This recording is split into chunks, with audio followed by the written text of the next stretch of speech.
ఎందుకంటే కర్ణాటక సీఎంను ఆహ్వానించారు, హిమాచల్ ప్రదేశ్ సీఎంను ఆహ్వానించారు, అలాగే వివిధ రాజకీయ పార్టీలకు సంబంధించినటువంటి కీలక నాయకులందరినీ కూడా ఆహ్వానించారు. కాబట్టి వారు ఎవరెవరు వస్తున్నారు, వారి కన్ఫర్మేషన్ ఏంటి, వారికి వచ్చేవారికి చేస్తున్నటువంటి ఏర్పాట్లు, ఈ అంశాలపైన ప్రధానంగా రేపటి ప్రమాణ స్వీకార కార్యక్రమంపైన ఈరోజు మాణిక్రావు ఠాక్రేతో రేవంత్ రెడ్డి సమావేశమై చర్చలు జరిపారు. ఈ సందర్భంగా మధ్యలో శ్రీధర్ బాబును కూడా పిలిపించి మాట్లాడారు. సో మొత్తానికి ప్రమాణ స్వీకార కార్యక్రమానికి సంబంధించినటువంటి సమావేశం ముగిసిన తర్వాత నేరుగా మాణిక్రావు ఠాక్రే, రేవంత్ రెడ్డి ఇద్దరు ఒకే కారులో ఢిల్లీ విమానాశ్రయానికి బయలుదేరారు. బహుశా 7:30 కల్లా ఫ్లైట్ టేకాఫ్ అయ్యేటువంటి అవకాశం ఉంది.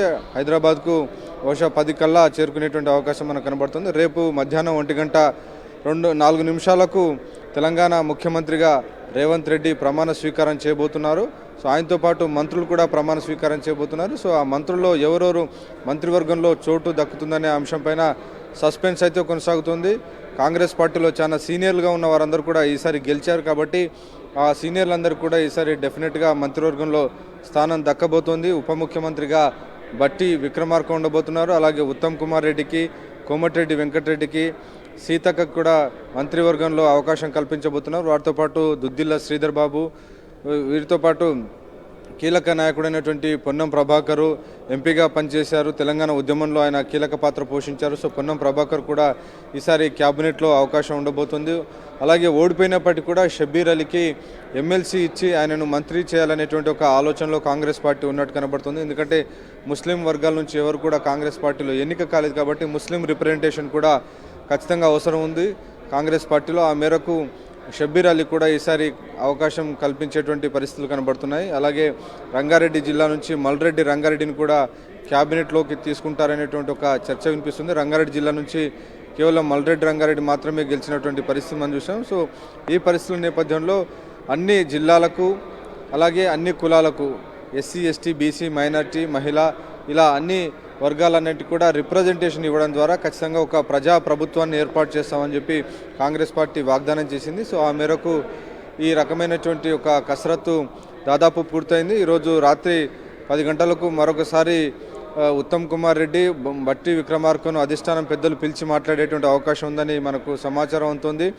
ఉత్తమ్ కుమార్ రెడ్డి అలాగే బట్టి విక్రమార్క ఇద్దరు కూడా ఢిల్లీలోనే మకాం వేస్తున్నారు. వారు రేపు హైదరాబాద్ వెళ్ళేటువంటి అవకాశం ఉంది. కాబట్టి ఈరోజు రాత్రి వీరితో కూర్చున్న తర్వాత క్యాబినెట్ కూర్పులో సంబంధించినటువంటి అంశాలను వేణుగోపాల్ చర్చించేటువంటి అవకాశాలు కనబడుతున్నాయి. ఎవరికి ఏ పోర్ట్ఫోలియో ఇవ్వాలి, ఈ అంశాలన్నీ కూడా ఈరోజు రాత్రి కసరత్తు చేసేటువంటి అవకాశాలు మనకు కనబడుతున్నాయి. మొత్తానికి ఈ కసరత్తులో రేవంత్ రెడ్డి ముఖ్యమంత్రిగా బాధ్యతలు స్వీకరించిన తర్వాత ప్రభుత్వంలో ఎలాంటి ఆటంకాలు లేకుండా, ఎలాంటి స్పీడ్ బ్రేకర్స్ లేకుండా ప్రభుత్వం సాఫీగా సాగేందుకు అవసరమైనటువంటి విధంగా సీనియర్లందరినీ కూడా కలుపుకొని పోయేటువంటి దిశగానే ఈ మొత్తం క్యాబినెట్ కూర్పు ఉండేటువంటి అవకాశం కనబడుతోంది. అలాగే నిన్న already AICC general secretary KC Venugopal ఒక స్పష్టమైనటువంటి అంశం చెప్పారు. ఇదంతా కూడా ఒక సమిష్టి నాయకత్వంతో ముందుకు వెళ్తాం, ఒక టీమ్ ఎఫర్ట్గా ఉంటుంది, ఒక వన్ మ్యాన్ షో ఉండదు. డెఫినెట్గా ఇది ఒక టీమ్ షోగానే ఉండబోతుంది కాంగ్రెస్ పార్టీ ప్రభుత్వం అనేది ఆయన క్లియర్గా ఇండికేషన్ ఇచ్చారు. కాబట్టి అన్ని వర్గాలను సీనియర్స్ అందరినీ కూడా కలుపుకొని పోయి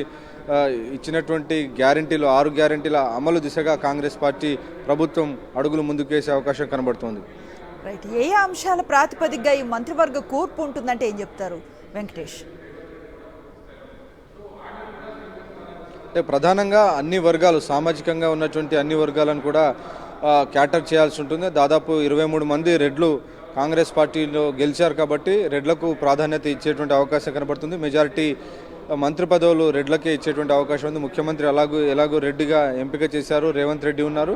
అలాగే దళితుల్ని ఉప ముఖ్యమంత్రిగా చేయడం ద్వారా ఆ 2 వర్గాలు కాంగ్రెస్ పార్టీ ఓట్ బ్యాంక్గా ఉన్నటువంటి రెడ్లు కానీ అలాగే దళితులను ఈ రెండింటికి ఉన్నతమైనటువంటి పదవులు ఇచ్చారు. వాటితో పాటు బీసీలకు, ఎస్సీ, ఎస్టీ, మైనార్టీలందరూ కూడా పదవులు ఇచ్చే దిశగానే కాంగ్రెస్ పార్టీ కసరత్తు చేసింది. అలాగే బ్రాహ్మణ సామాజిక వర్గం నుంచి దుద్దిల్ల శ్రీధర్ బాబుకు అవకాశం ఇవ్వబోతున్నారు. ఆయన గతంలో మంత్రిగా పనిచేసినటువంటి అనుభవం ఆయనకుంది.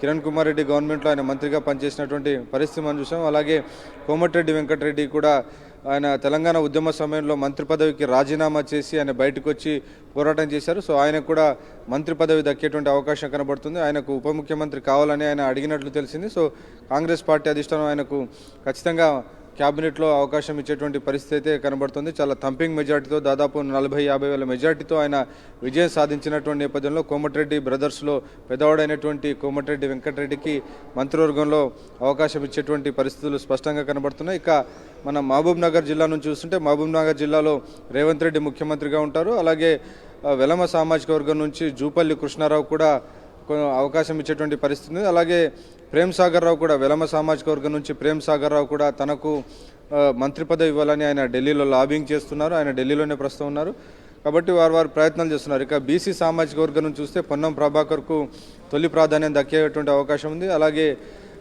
గతంలో వైఎస్ఆర్ క్యాబినెట్లో మంత్రిగా పనిచేసినటువంటి కొండా సురేఖ కూడా మంత్రి పదవి వరించబోతుంది. వీరితో పాటు ఎంబీసీ వర్గం నుంచి రజక సామాజిక వర్గం నుంచి ఉన్నటువంటి వీర్లపల్లి శంకర్, అలాగే వాకాటి శ్రీహరి ముద్రా సామాజిక వర్గం నుంచి వీరందరూ కూడా ఎక్స్పెక్ట్ చేస్తున్నారు. సో బీసీ వర్గం నుంచి వీరికి పదవులు దక్కేటువంటి అవకాశం ఉందనేటువంటి ఒక చర్చ కొనసాగుతుంది. ఇక మైనార్టీ నుంచి అయితే షబీర్ అలీ పేరు గట్టిగా వినబడుతుంది. షబీర్ అలీ కూడా వైఎస్ఆర్ క్యాబినెట్లో పనిచేసినటువంటి అనుభవం ఆయనకు ఉంది. సో ముస్లిం ఫేస్గా ఆయన క్యాబినెట్లో ఉండేటువంటి అవకాశం కనబడుతుంది. ఇక ఎస్టీ సామాజిక వర్గం నుంచి కోయా ఆదివాసీ నుంచి ధనసూరి అనసూయ అలియాస్ సీతక్కకు క్యాబినెట్లో చోటు దక్కేటువంటి అవకాశాలు మనకు స్పష్టంగా కనబడుతున్నాయి. ఇక లంబాడా సామాజిక వర్గం నుంచి ఎవరికి అవకాశం ఇస్తారని మనం వేచి చూడాలి.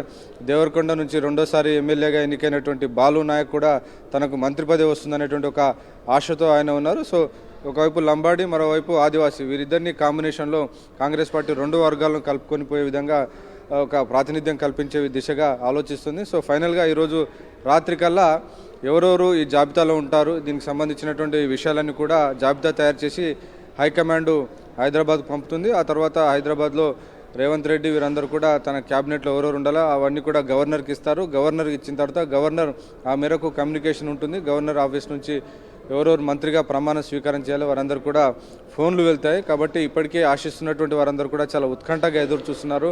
డెఫినెట్గా కాంగ్రెస్ పార్టీలో అన్ని వర్గాలకు, అన్ని సామాజిక వర్గాలకు న్యాయం జరుగుతుందనేటువంటి ఒక ఆశతో ఉన్నారు. డెఫినెట్గా ఆశలు నిలబెట్టుకుంటుందని కాంగ్రెస్ పార్టీ నాయకులు చెప్తున్నారు. Right, thank you Venkatesh.